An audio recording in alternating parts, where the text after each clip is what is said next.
Petitoscope. Petitoscope. Petitoscope. Le petitoscope. Le quoi? Petitoscope. Le petitoscope.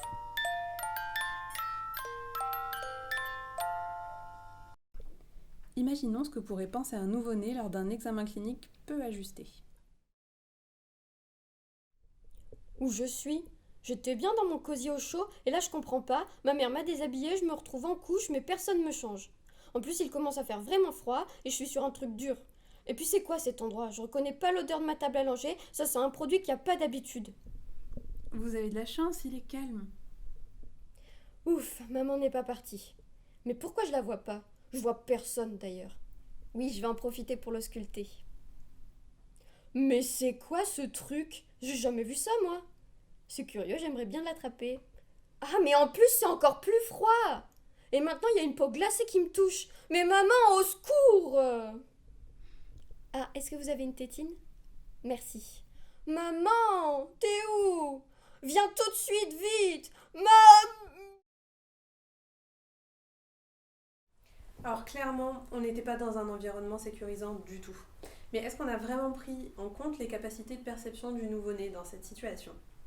Le bébé est entièrement déshabillé, sans contact proche, la mère est loin, il ne la voit pas, d'ailleurs il voit aucun visage. Le médecin ne lui parle pas, ne s'approche pas de lui et à ces distances tout est encore trop flou pour être perceptible. Le stéthoscope est le tout premier élément à entrer en contact avec le bébé. À la fin, la tétine est utilisée simplement comme un interrupteur pour faire taire les pleurs du bébé, sans se demander quelles sont les sources de son inconfort. Voyons voir comment adapter au mieux nos manipulations lors de certains moments clés de l'examen clinique. Pour me reposer sur la table, je n'aime pas que l'on me pose directement sur le dos, suspendu sous les aisselles. Dans ce cas-là, j'ai tendance à aller chercher le contact de la table avec ma tête et à me mettre en hyperextension. Pour garder mon enroulement physiologique, il suffit de garder une main sous ma base et une main sous ma tête, puis me poser sur le côté et me faire basculer sur le dos. Pour entrer en relation avec l'adulte, j'ai besoin d'avoir une position soutenue, afin de pouvoir accrocher le regard de la personne qui s'adresse à moi. Cela peut parfois prendre un peu de temps. Soyez patient. Pour le tirer assis, empoignez mes épaules et anticipez la bascule de ma tête en positionnant vos pouces en avant et vos index en arrière.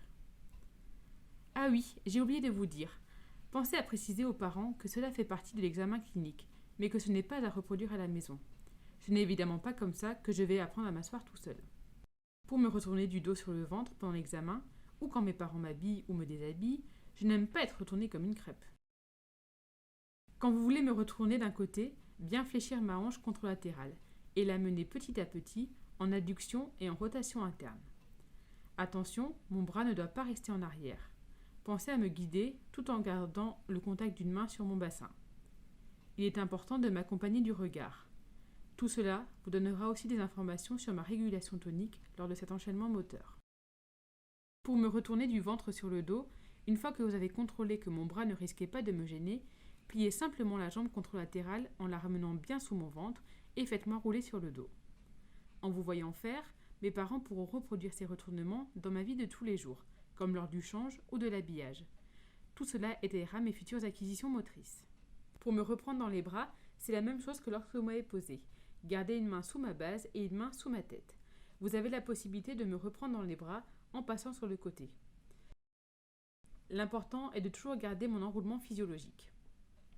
Tous ces petits gestes m'aideront à me sentir en sécurité, à être plus disponible pendant la consultation et je serai plus en confiance pour vous montrer tous mes progrès.